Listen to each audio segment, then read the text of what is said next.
good evening, everyone. Thank you, Pimi, for that generous introduction. Vice Chancellor Sir Professor E.A. Veerasinghe, Deputy Vice Chancellor Sir Professor Chaminda Ratnayaka, Head of Academic and Quality Assurance Professor Bharata Durankotua, Deans, academic colleagues, guests, and most importantly, graduates. Congratulations, first of all, for this amazing job that you've done. I've just landed myself or bailed out of a very heavy wind from Scotland, but as soon as I landed here, as soon as I visited this amazing facility, the energy, the warmth I felt is none comparable to anything. So well done for all of you, and well done for all our graduates today. Now, in terms of being a business and management graduate, I think you have earned a degree that is versatile enough that you'll be able to really find a job role in any given area. Now, why would I say that?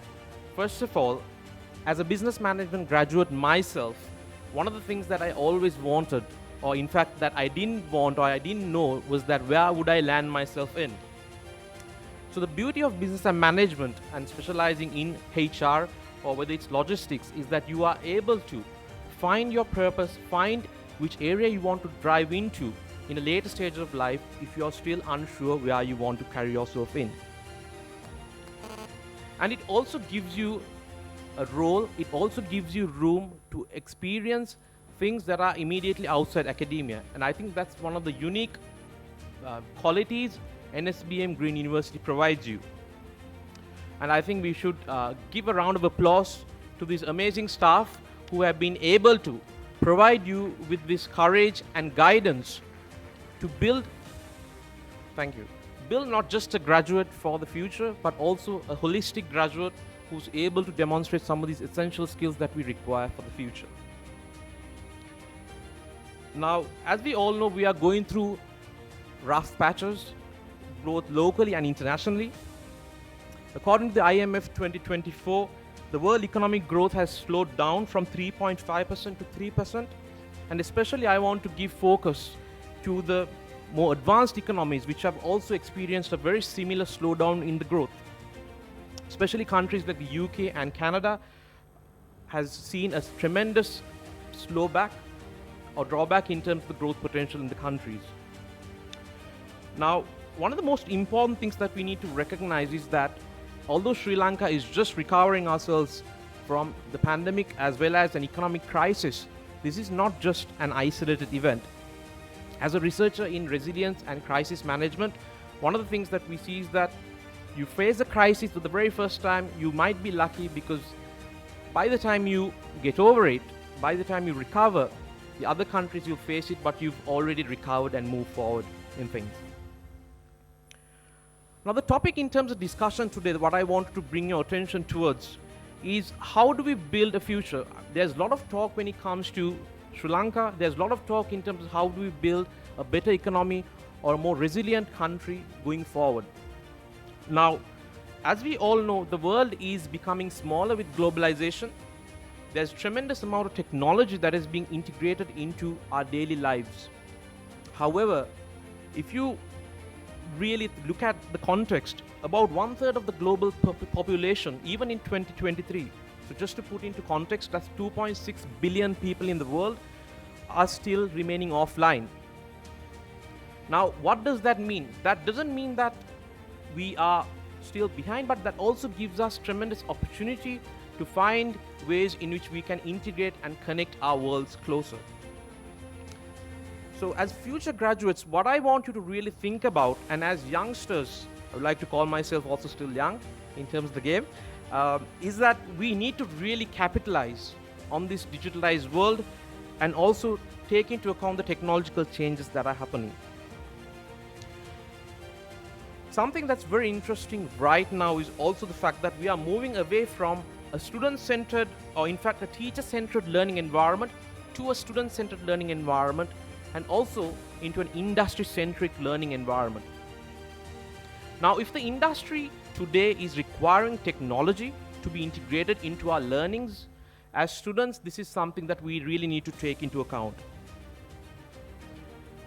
One of the really good things with this idea in terms of how digitalization can be integrated into our lives, or whether this is something as a country we've taken seriously. Some of the positives that we can take out of the present developments in the country is that especially the government has taken the initiative to establish what we call a digitalized policy. So the government is in fact putting a policy forward in terms of digital education, and this gives a lot of hope that digitalization is going to be there in Sri Lanka, and it's something that we really need to inspire and aspire to take on board. Now, when I say how do we integrate digitalization, how do we bring technology, how do we work with industry, you don't really need to look far beyond NSBM. One of the unique strong points of NSBM compared to many other higher education institutes, both locally as well as internationally, I would say is that the close ties that NSBM has with the industry.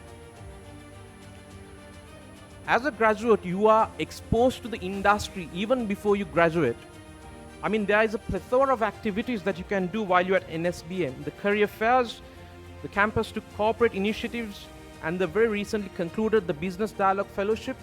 Now, these are initiatives, my dear graduates and parents, that gives us the opportunity to really experience what is required in the industry right now and get a flavor as to how we can really adjust to these changes as we move along.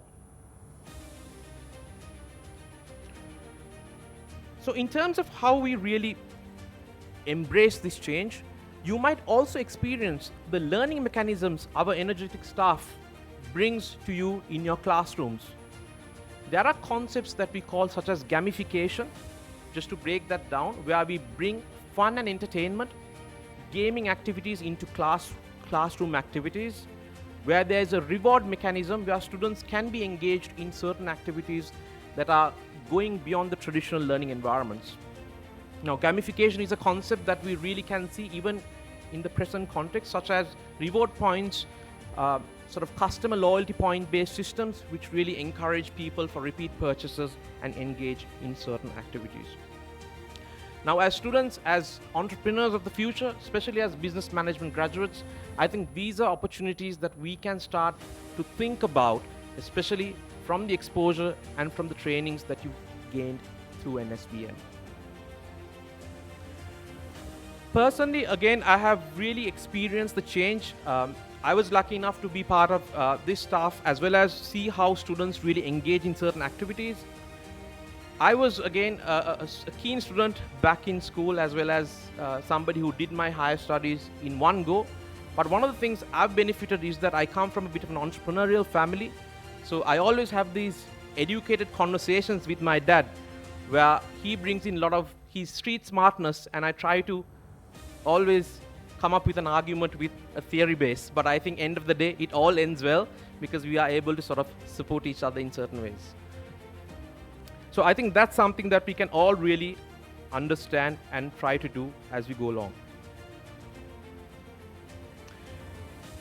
අපි අද කතා කරන මේ ගෝලීය ආර්ථික තත්ත්වය ලංකාවට පමණක් අදාළ වෙන දෙයක් නෙවෙයි. NSBM හරිත සරසවිය විසින් නිර්මාණය කරන මේ අනාගත දූපුතුන් රටේ අනාගතය, එහිදී අපි දරුදැරියන්ගේ අනාගතය දිහා බලද්දී දරුවන් තාක්ෂණය සමග නවෝත්පාදනවල යෙදීමේ වැදගත්කම අපි දෙමව්පියන් වශයෙන් අපේ දූ දරුවන්ට පොඩි කාලේ ඉඳලා මම හිතන්නේ ගෙදර දොර ඉඳලා ලබා දෙන්න ඕනේ.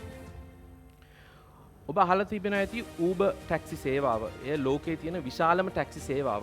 හැබැයි මම දන්නේ නැහැ ඔයගොල්ලෝ දන්නවද කියලා. ඒ ටැක්සි සේවාවට එක වාහනයක්වත් අයිති නැහැ. Airbnb කියන හෝටල් කාමර ජාලාව ලෝකයේ තියෙන විශාලම හෝටල් පද්ධතියක්. එක හෝටල් කාමරයක්වත් Airbnb කියන ආයතනයට අයිති නැහැ. මම මේ කියන්නේ අනාගතයේ ව්‍යාපාර දියුණු කිරීමේදී නවෝත්පාදන නිර්මාණශීලී ව්‍යාපාර සඳහා අපි සාමාන්‍යයෙන් දන්න ආකල්ප වලින් යම්තා දුරකට බැහැර වෙන්න ඕනේ. එහිදී ඵලදායී ලෙස ඩිජිටල් වේදිකාව භාවිතා කරන්නේ කෙසේද? විශ්වවිද්‍යාල තුලින් ඒ සඳහා අවශ්‍ය සහයෝගය ඔබට ලබා දෙනවා.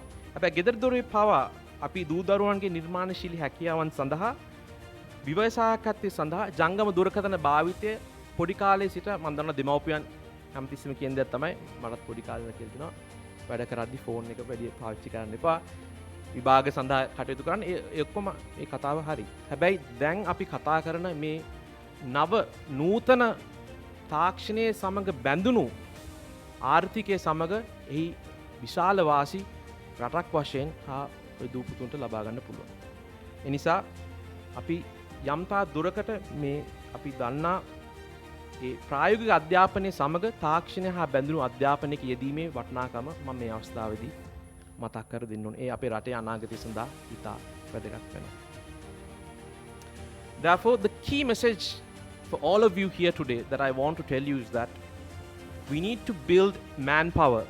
It doesn't matter whether you'll be in Sri Lanka, whether you'll go abroad, but end of the day, it's about creating a resilient workforce for the future. And this resilience workforce can only be built if you are able to be creative, think outside the box, and go beyond the traditional graduate that we all are. I'd like to conclude my speech with a small narrative that I read by somebody that inspires me a lot. That is, I think we all know Virat Kohli, a very famous cricketer. I know a lot of people are not big fans of our neighboring cricketers, but apologies for that.